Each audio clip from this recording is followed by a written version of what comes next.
point on the display indicates a missing or damaged hasp. Take out the hasp.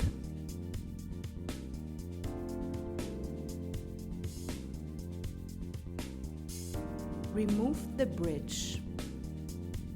Remove the pin.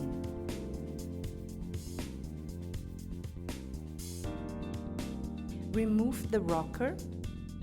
Put the parts on the table. Push the gray button for 10 seconds.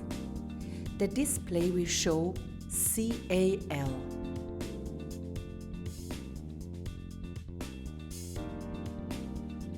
Touch the gray button again until the display shows Open. Touch the button to start the calibration process. When the word Close appears, insert the new hasp. Push the gray button again in order to finish the calibration process. If error appears again, repeat the calibration process. Insert rocker, pin and bridge.